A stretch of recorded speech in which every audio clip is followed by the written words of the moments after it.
नमस्कार, मैं हूं अभिषेक पटेल और आप देख रहे हैं आजाद समाचार। आखिरकार सालों बाद लोकसभा में महिला आरक्षण बिल पेश हो गया। मोदी सरकार ने किया, श्रेय लेने की होड़ मच गई। कांग्रेस कह रही है कि हम तो कब से बोल रहे हैं कि महिलाओं को 33% आरक्षण मिलना चाहिए। 2010 में राज्यसभा से बिल पास कराया था। अब ये मुद्दा किसने उठाया, कौन समर्थन में था, कौन विरोध में, इस पर हम कभी और बात करेंगे। फिलहाल वर्तमान परिस्थितियों, सवालों, चुनौतियों और सरकार की नीयत और इस बिल के भविष्य पर फोकस करते हैं। चर्चा की शुरुआत करते हैं बिल के नाम से और फिर आपके जहन में उठने वाले सवालों से। तो जैसा कि आप जानते हैं कि इस बिल का नाम नारी शक्ति वंदन विधेयक है, जिसके मुताबिक महिलाओं को 33% आरक्षण का प्रावधान किया गया है। यानी लोकसभा में कुल 543 सीटें हैं तो 181 सीटें महिलाओं के लिए आरक्षित होंगी। बिल के प्रावधानों से स्पष्ट है कि लोकसभा में सीटें नहीं बढ़ने वाली हैं, जैसा कि 543 प्लस 181 के प्रावधान की चर्चा थी। यानी वर्तमान में जो पुरुष सांसद हैं मलाई खा रहे थे, मतलब जनता की सेवा कर रहे थे, उनका पत्ता कटने वाला है। मतलब बहुत काम कर लिया, अब आपको रेस्ट करने की जरूरत है। अब थोड़ा घर बैठो, महिलाओं को भी सेवा करने का अवसर दो। खैर, लोकसभा और विधानसभाओं में ये कानून जब लागू हो जाएगा, लागू कैसे होगा? विशेष बहुमत से, यानी इसमें आधे से ज्यादा राज्यों की सहमति होगी। उसके बाद 15 साल तक ये व्यवस्था बनी रहेगी।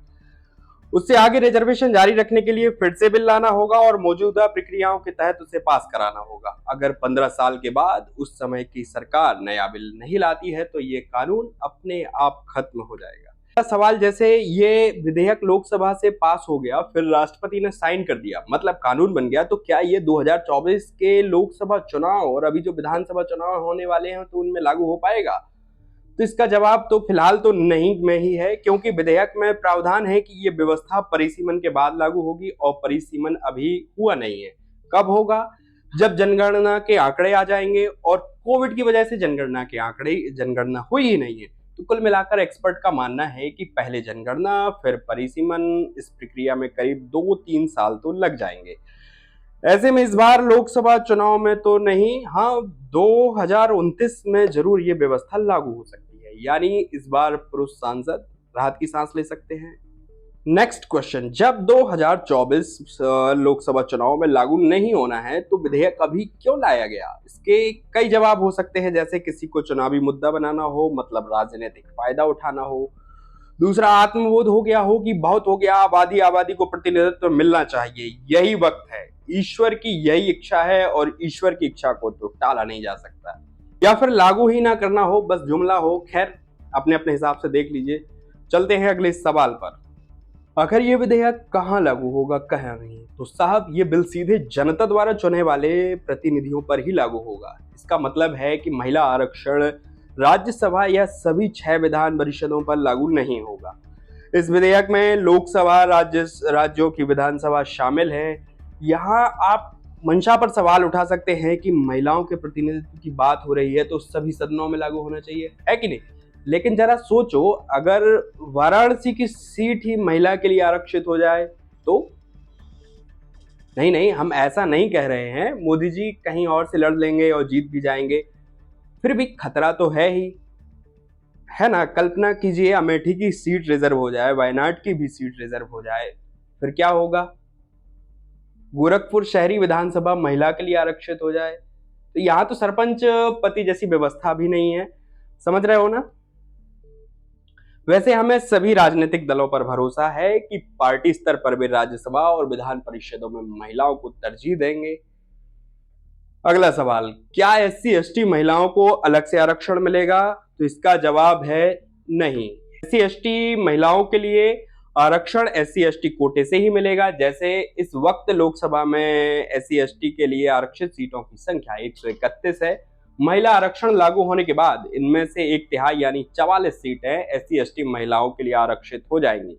बाकी 87 सीटों पर आरक्षित वर्ग से महिला पुरुष में से कोई भी चुनाव लड़ सकता है।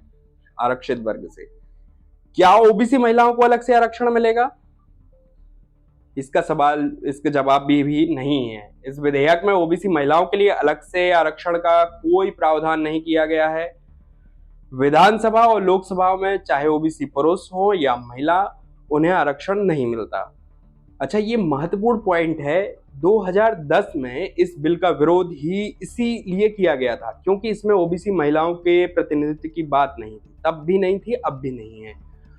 अब भी कई दल यही बात दोहरा रहे हैं। तर्क ये दिया जा रहा है कि इससे साधन संपन्न, शिक्षित, शहरी पृष्ठभूमि और अगड़ी जातियों का लोकसभा और बाकी सदनों में कब्जा हो जाएगा। ओबीसी वर्ग को ये डर इसलिए भी लगता है क्योंकि शैक्षणिक व सरकारी नौकरियों में जो आरक्षण की व्यवस्था की गई है वो अभी ठीक ठाक नहीं चल रही, तहस नहस दिखती है। चाहे न्यायपालिका में ओबीसी जजों की संख्या हो, मंत्रालय के सचिव हो, सेंट्रल यूनिवर्सिटी के प्रोफेसर हो, कुलपति हो, और अभी हाल में जैसे इंटरव्यू आधारित कई भर्तियां हों जहां ओबीसी के कॉलम के सामने नॉट फॉर सूटेबल लिख दिया हो, वगैरह वगैरह, ये सब चीजें। तो ओबीसी वर्ग को लगता है कि संख्या के अनुपात में उन्हें कहीं भी प्रतिनिधित्व नहीं मिल रहा है। लेकिन इसके विपक्ष में ये तर्क दिया जा रहा है कि शैक्षणिक व सामाजिक अपलिफ्टमेंट के लिए तो आरक्षण का मुद्दा अलग है और राजनीतिक प्रतिनिधित्व का मसला अलग। कैसे? मतलब लोकतंत्र तो नंबर गेम है, पार्टी तो प्रत्याशी का चयन जातिगत आंकड़े वगैरह देखकर ही करती है, संख्या देखकर करती है। तो नई व्यवस्था में राजनीतिक दलों को जब महिला उम्मीदवार को चुनना होगा तो ओबीसी वर्ग की ओर ही देखेंगे, या मतलब जहां पे जिस वर्ग की संख्या ज्यादा होगी। लेकिन यहाँ ओबीसी वर्ग की चिंता यह है कि जिन राज्यों में दो मुख्य राजनीतिक दलों की सीधी टक्कर है और दोनों ही दलों ने अगर अगड़ी जातियों के प्रत्याशी उतार दिए तो क्या करेंगे वे? उनके पास विकल्प नहीं होगा। अब कितने निर्दलीय प्रत्याशी चुनाव जीतते हैं ये तो हम आसपास देख ही लेते हैं। ओबीसी वर्ग को लगता है कि नई व्यवस्था में वे राजनीतिक दलों की कृपा पर निर्भर रहेंगे, तो वे सीधे तौर पर एक मजबूत और स्थिर प्रतिनिधित्व की मांग कर रहे हैं। कह रहे हैं कि ओबीसी को कुल सीटों का 27% राजनीतिक तौर पर आरक्षण दे दो और फिर महिलाओं को 33%।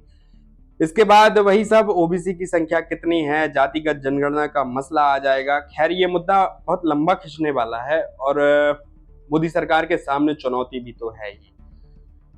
कहीं ये सिर्फ चुनावी मुद्दा बनकर बस ना रह जाए और फिर आबादी की उम्मीदें धराशायी ना हो जाएं।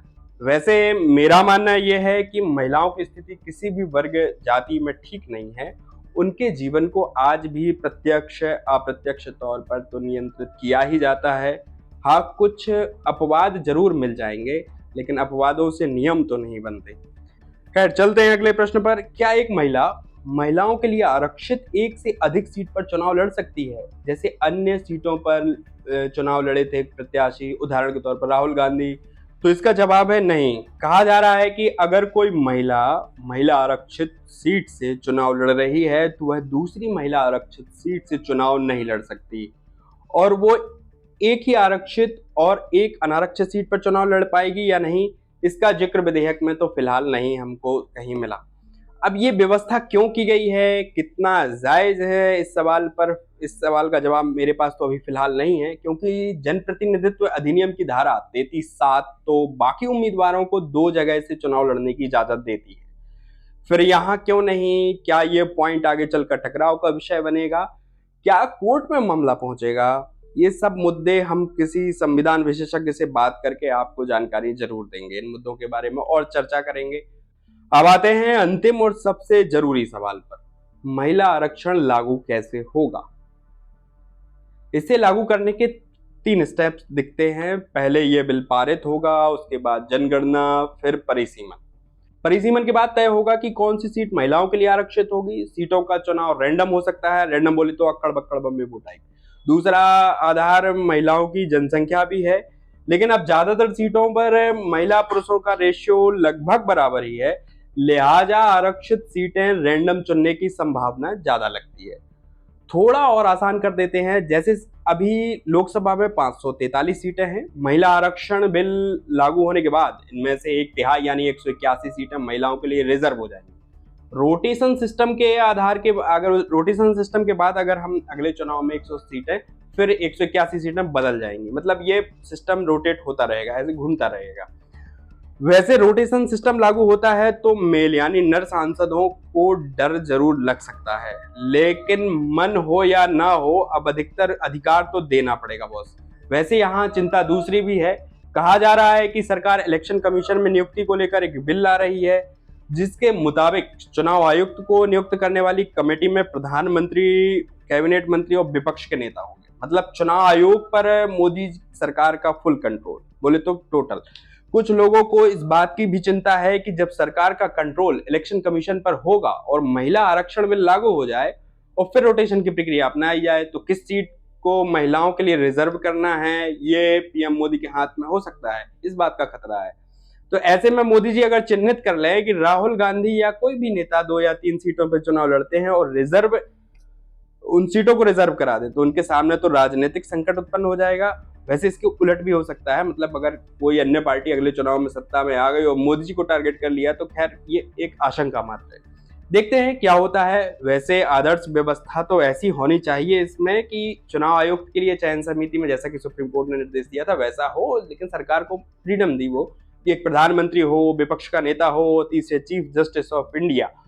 निष्पक्ष विपक्ष व्यवस्था तो यही है। यूपीएससी वाले भी मेंस या इंटरव्यू में किसी संवैधानिक संस्था के मुखिया के चयन की प्रक्रिया यही बताकर लिख के भी आते हैं, बताते भी यही है, लेकिन जब ऊंचे पदों पर पहुंच जाते हैं तो खुद का लिखा भी भूल जाते हैं। इस वीडियो में फिलहाल इतना ही। अपनी प्रतिक्रिया कमेंट बॉक्स में जरूर दें। देखते रहें आजाद समाचार। धन्यवाद।